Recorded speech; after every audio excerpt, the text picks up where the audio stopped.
We are back with another episode with the Long Pipes crew. This is another update. So much has been going on, but welcome, guys. We've got a new face to welcome. Gary, hi. How are you? Welcome to the mix. Welcome to the Talking Heads. I'm fine. Pleased to be a supporter of Long Pipes.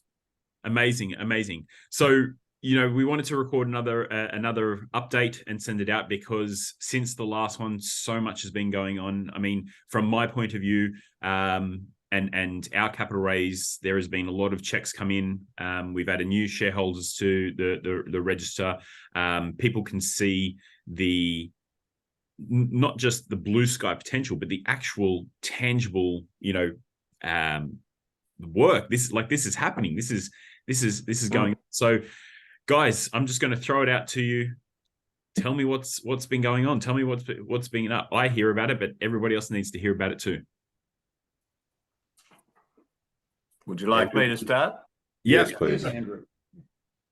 Since I last spoke with you, Daniel, we've had to supply, or the company's had to supply, a lot of information to secure the loan. As you know, this is a $30 million loan, and there's been obviously a huge amount of due diligence required, and the company has supplied this in a very timely manner. So that, just as a way of an overview, that process was allowed for 12 weeks, and we're into week 9, and we're expecting that we will meet that 12 weeks. So the importance of that statement is that your investors actually don't have a lot of time to put their checks in, because once the 30 million is all approved and delivered, it's game over. So if they want to make a good uplift, which they're sitting to do at the moment, they'd want to sort of put pen to paper fairly quickly. Just going a little bit further, the company has certainly supplied a lot of information pertaining to, obviously, secrets, company secrets. There's been a lot of analysis done of the financial model, and that's been done satisfactorily from the lender's point of view.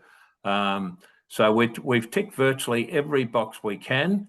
There's been various opinions around on how we can move forward, and trade secrets, those sort of things are all being locked away. So, I won't prattle on for long, but since I last spoke to you, there's been enormous progress made. The timeline is shutting down in a couple of weeks, and people would need to put their money up, as I say, very quickly if they want to participate in a great uplift. My view of the story and the technology hasn't changed. I was very positive when I spoke last time, and I'm still very, very positive. So it's over to the investors. Yeah, perfect. Neil, Stephen? So in my banking and mining background, we're now at bankable feasibility. We have completed trial mining. We have letters of intent on offtake. We're looking at long-term contracts for production. And so we're now at Bankable. We've got a bank sitting there saying, okay, we've ticked almost all the boxes. The pilot plant works, the patents are there, the resources there in terms of the global market, except the global market is bigger than any lithium play that I can think of, that I'm aware of anywhere in the world. This dwarfs any lithium play that's listed on the ASX that I'm aware of. And its impact in terms of global, that is green energy in terms of global cleaning up of our environment, it's the biggest program I can think of anywhere, and that's reported on everywhere. So yeah, we're now at Bankable with a bank sitting there saying we're just about ready to sign the check. We've done all the due diligence, and we think your valuation will be, well, it has to be at a minimum of $1 billion or above, and we believe we've met that benchmark. Yep. Amazing. Yeah, I could confirm what Neil's saying. We've been assisting Neil and Stephen with pre-sales. We've identified projects in the Northern Territory, which is a 300-kilometre pipeline, hydrogen pipeline, and a fracking gas pipeline. There's a ethanol pipeline possibility at between Geelong and Avalon to been sponsored by a large energy player. That's 60 kilometres two-way twice, ethanol in and aviation fuel back to the airport. So there's a couple of those projects I'm working. I've introduced long pipes to couple of government contacts in Africa to tap a very large gas reserve. They need that their pipe technology. In our opinion, from a technical point of view, it's the only pipeline technology you can lay across a salt lake and not have maintenance issues. So it will last in very severe temperatures and temperature range gradients, pressure gradients. It'll solve their problem, right? So make them an energy-rich country. There's also a lot of activity in Western Australia. I've just linked up today. And my contact there in the resource industry, in the renewable resource industry, these guys are into geothermal and hydrogen. So Stephen will make contact with them this week. So yeah, very positive all around. Yeah. I mean, the demand is there. It's clearly needed. The clean energy space is, going to see record amount of growth. Unprecedented, amount of growth, and this technology is, at the forefront. It's how they move forward. So from the market, and I've said this, publicly on a lot of videos, and unfortunately, there's a lot of wealth in Australia. Australia is not a poor country by any means. But in terms of investment wise, we are very conservative. We basically want everything wrapped up in a bow, and we want it for the cheapest amount possible. Now, we've got an opportunity here that, in my opinion, is a no-brainer. I've known Neil and Long Pipes for 6 or 7 years now, and I've seen it go from strength to strength, and it keeps getting bigger and bigger, and the opportunity just keeps getting bigger and bigger. So what you have is if you want to put it a sports analogy, it's a layup. It's a unmanned layup. Investors, I think, they just think it's too good to be true. We have this opinion: if something is too good to be true, then it is too good to be true. But it's not. I've seen the other side of it. I've seen behind the scenes. I've seen, been privy to, conversations, and people, the demand is there. It's an opportunity that everybody should get on. Well, Daniel, we're SACL is part of the Hunter Connection in the Hunter Valley, Australia's largest coal reserve, close to the port of Newcastle, and we're working with the Hydrogen Hunter Connection, H2N project. That's a project that's being sponsored by a large Japanese corporation to build a 500 megawatt electrolyzer near Singleton. And they want to run a dual hydrogen pipeline from Singleton into the port at the port facility. Port of Newcastle's allocated 35 hectares of land in their new energy precinct for the hydrogen export depot. They've got railhead, they've got easements all approved, the DA's have been approved. That starts construction next year. And now they need a pipeline, and you can't do hydrogen in a steel pipeline. Yep. They don't have a solution for their pipeline, right? Yeah, so forget the too good to be true argument. It's technology driven. This whole project, it's a technology company they're investing in. It's a technology driven. It works. It solves a real need, not just in Australia, but everywhere. Yeah. Right. For hydrogen piping, CO2 piping. One of the things I was going to add to that, Gary, is that in the media, so as people will remember, my background's the energy industry, particularly around energy transition and disruptive energy. One of the things you see a lot of in the media, you see a lot of column inches, if that's still a term, about the production of green energy and the consumption. So there are the machines that can consume hydrogen or ammonia. There are obviously the process plants to actually create that, be it an electrolyzer for hydrogen or an ammonia plant.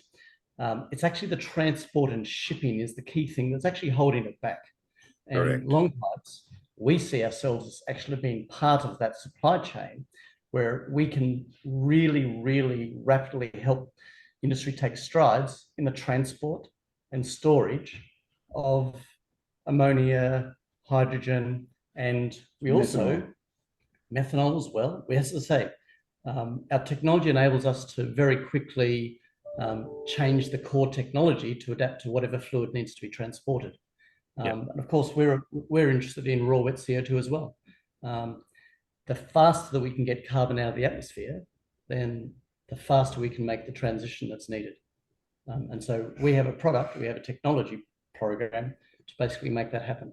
And so, yeah, we're really actually excited about where we're headed. We've got some good people, and people, Andrew, Gary, have introduced us to financiers that are also share those goals. So yeah, we're really excited to close this loan and to really get this company moving again, rebuild it. Yeah. So the reason why we've got this talking heads now is we've just finished a due diligence meeting about an hour ago, setting out the planning, the timing, when the delivery is going to be on the funds, where are we going to spend the funds, how are we going to spend the funds, what the allocations are going to be, what are the markets. So we're talking about, as Steve was saying, raw wet CO2. Now, people talk glibly about electric cars being the answer. Well, they are in many cases, but they're not the total answer. We need to deal with raw wet CO2, and we've done the numbers on Tesla versus fluid highway. Fluid highway buries or deals with or removes or distracts or disrupts more of a market than Tesla does, because a Tesla will produce or save roughly 600 pounds of CO2 a year. We're looking at burying tens of millions of tons of CO2 per year per project. And we've got 34 billion tons of that to do. So way past Tesla. Yep. This dwarfs Tesla in terms of its global impact and its green economy impact. So when you're looking at investment dollars for impact dollars for green dollars invested, that's the reason why these guys in the US, this is the smallest project they've done. And yet it's got the largest impact of any of the projects that they're looking at. So this is the reason why when we talk about bankable feasibility, it's based on all of these factors and very small investment, low risk, moonshot with very large upside and global growth. Once entered in a market with all of that demonstrated, that's when you really get the high multiples. And that's what we're looking at. Yeah. It's an exciting time. And just finishing, Daniel, if I can just finish, that is a very good point that Neil's raised. We have had very consistent due diligence meetings, several a week over the last 6 weeks. We had one this morning, and it was agreed that the valuations of the patents will be completed by the end of next week. That's going to be well in excess of 100 million, and that's a conservative valuation, I'm told. And when that happens, it will be a matter of a couple of weeks. So investors cannot afford to waste time, or they will miss the opportunity. It's as simple as that. Yeah. Yeah. Through Domain, we've introduced long pipes to the leading intellectual property law firms in the US, and they valued the portfolio that the patent portfolio that Neil and his team have put together in closer to 200 million. So you discount that heavily, you've got plenty of collateral to support any kind of loan. Yeah. Right? That's one. In addition to that, the process has got a good, I think it's 18 or 20 definable trade secrets that can also be protected. And there's some technology additions planned in the production equipment to even further protect that technology. So you've got a company with global reach that's got very strong legal protection in countries that recognize the rule of law, and very strong trade secret protection in countries that don't recognize the rule of law. So from an investment point of view, it's pretty solid, very solid. Yeah, and that's what investors, should be focusing on. That Yes. the Absolutely. the substance is there at a very, even on conservative conservative estimate, that the valuation of their investment is sound. It's yeah. So, I mean, for anybody that's watching this, the next steps are send me through an email. I'll get you the IM and get on board. Everybody that we've sent the IM to, they want in. They can see the potential. They can see, what the next, 18 to 24 months look like, and how they get a, significant return. It's exactly. It's not too good to be true. It's just good. Yes. Daniel, why, when we're a few weeks away? Because I don't want to wait another week to start rebuilding this company. Yeah. We want that money. We can start. We've got activities. We've got the work plans ready to go. Yeah. We just need the capital to rebuild this company. Yep. Want to do it? Want to start tomorrow? Yep. Well, in terms of mining, this is real. We've got the resource. It's a reserve. We're doing bankable feasibility. And now we've got long-term offtakes. We've just done letters of intent. And in doing those letters of intent, we found a lot more programs have come out of the woodwork than we anticipated, and they're earlier than we expected. Yeah. All because we've been driven to do so by the due diligence and by the bank requiring it. And it worked out very well. Yeah. Well, this video is going to go out this afternoon on our platforms. It's going to be sent to our audience, who, have been very responsive to this. But, we're just adding more gasoline to the fire. This is big. Well, okay. Let me just make it clear. This is real. This is happening now. If it's you not miss out, I said it before, but I'll say it again. This is not a pipe dream, and there definitely not. Yeah. Okay, guys. Well, thank you very much for jumping on and talking about this opportunity. We've got a few weeks left. Yeah, this is going to be big. All right. Thank you very much. Thank you, Daniel. Chat. See you, Daniel. See you, Andrew. See you, Gary. Bye-bye. Bye-bye.